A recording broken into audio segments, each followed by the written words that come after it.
توسیع کی تکمیل کے ساتھ ہی سعودی عرب اور مسلم دنیا میں بے پناہ معاشرتی تبدیلیوں کا آغاز بھی ہو گیا، جس کے نتیجے میں ان گنت عازمین حج مکہ مکرمہ آنے لگے۔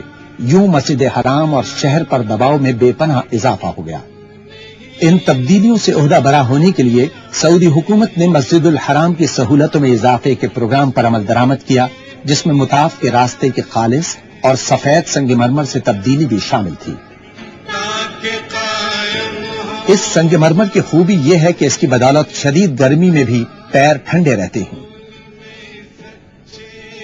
سن 1406 ہجری میں خادم حرمین شریفین شاہ فہد بن عبدالعزیز السعود نے پہلی سعودی توسیع کے دوران تعمیر کی جانے والی چھت کی تزئین و آرائش کی ہدایت کی، تاکہ مزید 84,000 نمازیوں کی گنجائش نکالی جا سکے۔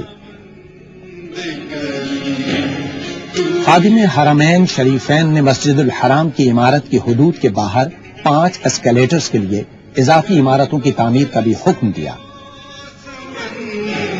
اس ڈھانچے کو، جن میں سے ہر ایک 375 مربع میٹر رقبے کا ہے، رش کے زمانے میں عام سیڑھیوں کے علاوہ چھت پر آنے جانے کے لیے اضافی سہولت کی فراہمی کے لیے تعمیر کیا گیا تھا۔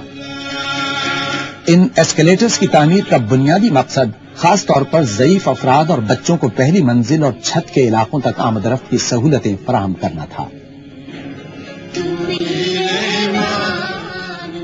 سٹین لیس اسٹیل کے اسکیلیٹرز کی روایتی عرب طرز تعمیر کے مطابق تزئین و آرائش کی گئی، ان میں ہر گھنٹے 15,000 افراد کے اوپر آنے جانے کی گنجائش ہے۔ پہلی سعودی توسیع کے بعد کی جانے والی ان تبدیلیوں کے نتیجے میں مسجد الحرام کی گنجائش بڑھ کر 4 لاکھ افراد ہو گئی۔ جدید کمرشل فضائی ٹرانسپورٹ کے آغاز کے بعد حجاز مقدس آنے والے عازمین حج کی تعداد میں بے پناہ اضافے کے بعد ایک مرتبہ پھر بہترین منصوبہ بندی کی ضرورت محسوس کی گئی۔ 2 صفر سن 1409 ہجری کو خادم حرمین شریفین نے مسجد الحرام کی گنجائش کو دگنا کرنے کے منصوبے کا سنگ بنیاد رکھا، جنہیں اللہ تعالی مومنین کی مستقبل کی نسلوں کی خدمت اور اسلام کی سربلندی کے لیے قائم و دائم رکھے۔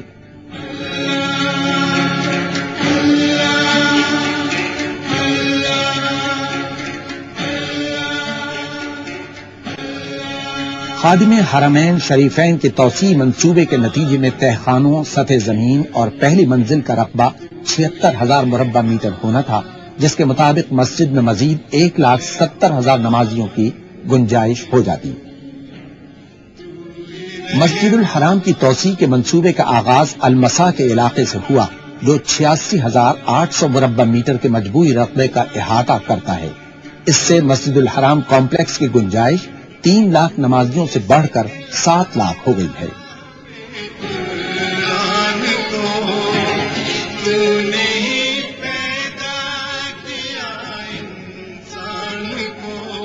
تعمیر کے کام کے آغاز سے کئی برس قبل مسجد سے ملحق سوق صغیر کو منہدم کر دیا گیا، تاکہ نئی توسیع کے لیے جگہ نکالی جا سکے۔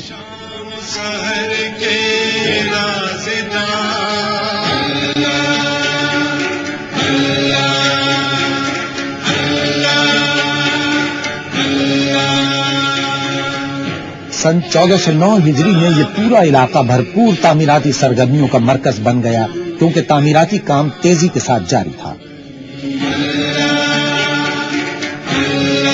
تہخانوں کے علاقوں کو ہموار کرنے کے لیے گہری کھدائی کی گئی، کیونکہ تہخانوں کو پورے کمپلیکس کے نیچے تیار کرنا تھا، جہاں نماز کی جگہ کے علاوہ مسجد کی ضروریات اور خدمات کی فراہمی کا اہتمام کیا جانا تھا۔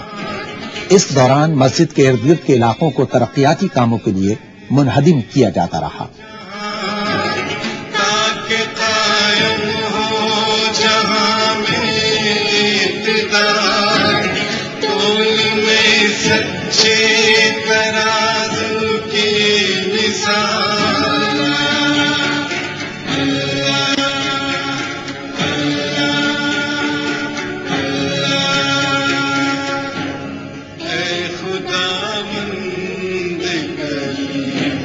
علاقے سے متعدد قدیم اور روایتی عمارتوں اور مکانوں کو گرا دیا گیا، تاکہ تعمیراتی کام کو ممکن بنایا جا سکے۔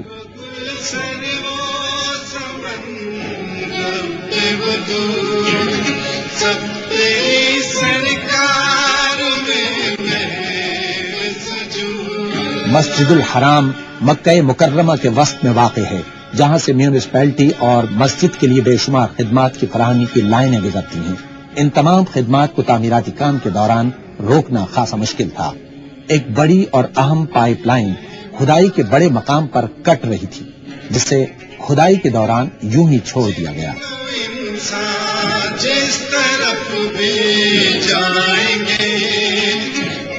بنیادی ضرورت کی پائپ لائنوں کو برسہ برس میں کسی منصوبہ بندی کے بغیر حسب ضرورت بچھایا گیا تھا، جس کے نتیجے میں اس مقام سے گزرنے والی نالیوں، کیبلز اور پائپوں کا ایک جنگل وجود میں آ گیا تھا۔ متعدد لائنوں کو دوسری سمتوں میں موڑ دیا گیا، جبکہ دیگر بنیادی ضروریات کو ایک ہی مقام سے مربوط انداز میں گزارنے کے لیے کافی گہرائی میں کھدائی کی گئی۔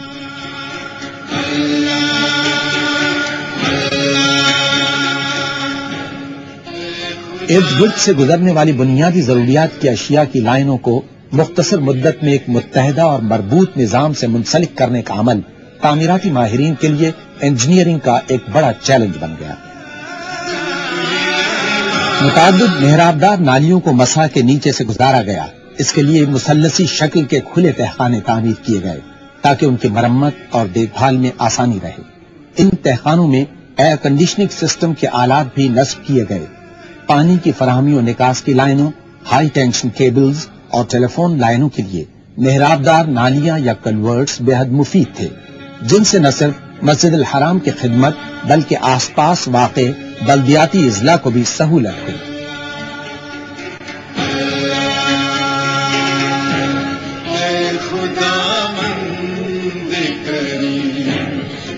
جنوب سے آنے والا برساتی طوفان مکہ مکرمہ کو متاثر کرتا اور سیلابی پانی وادی کے اس نشیبی علاقے میں داخل ہو جاتا جہاں مسجد الحرام واقع ہے۔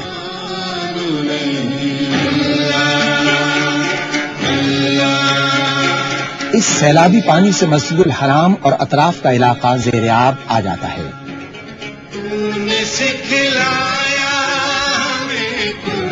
سیلاب کے پانی کی نکاس کے جدید ترین نیٹ ورک نے سیلاب کو ماضی کی داستان بنا دیا۔ موجودہ توسیع میں اس نیٹ ورک کو سیلابی پانی کی نکاس کے 3 نئے طریقوں کی بدولت مزید بہتر بنایا گیا۔ ایک نالا مسجد الحرام اسٹریٹ پر الہجوم سے شروع ہو کر مسا کے نیچے سے گزرتا ہے۔ ایک اور سسٹم کنگ فہد گیٹ کے قریب شمیہ اور شبائکہ سے پانی کی نکاس کرتا ہے۔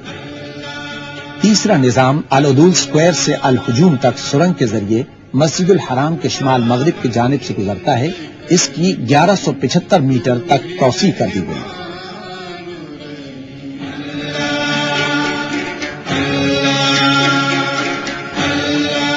توسیعی مقام پر کھدائی کے دوران زیر زمین پانی کے ٹیسٹ کیے جاتے رہے تاکہ بنیاد کے کام کے لیے راہ ہموار ہو سکے۔ اس کی بدولت بنیادوں کے ڈیزائن میں کئی مرتبہ ترمیم کی گئی تاکہ وزن کو مساوی تقسیم کیا جا سکے۔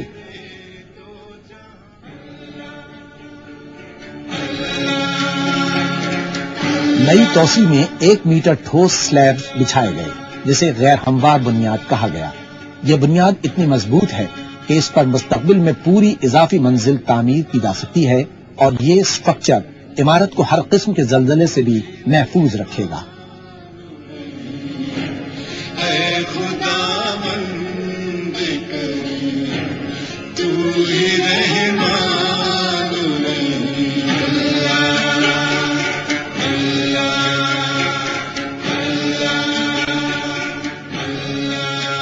سانچے میں تیار کی گئی بنیاد پر واٹر پروف جھلی بچھائی گئی تاکہ اسٹرکچر کو بڑھتی ہوئی نمی سے محفوظ رکھا جا سکے۔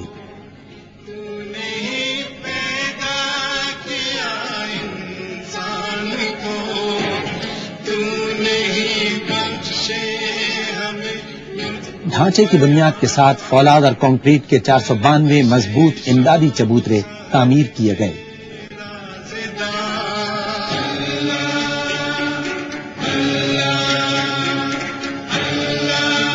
یہ چبوترے تہخانے کی سطح سے اٹھائے گئے جن کی مدد سے دائرے اور مربع نما معاون ستون تعمیر کیے گئے جو زمین اور پہلی منزل تک محیط ہیں۔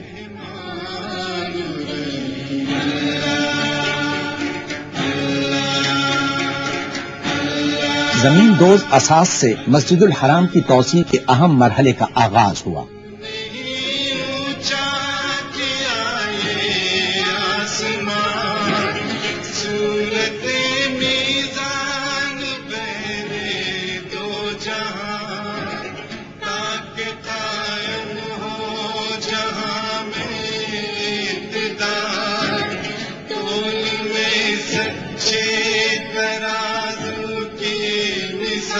اس مرحلے میں تعمیراتی ماہرین کو 2 غیر معمولی چیلنجوں کا سامنا کرنا پڑا۔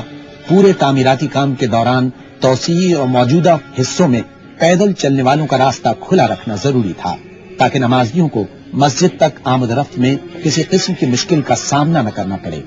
دوم یہ کہ تعمیراتی مقام پر جگہ کی کمی اس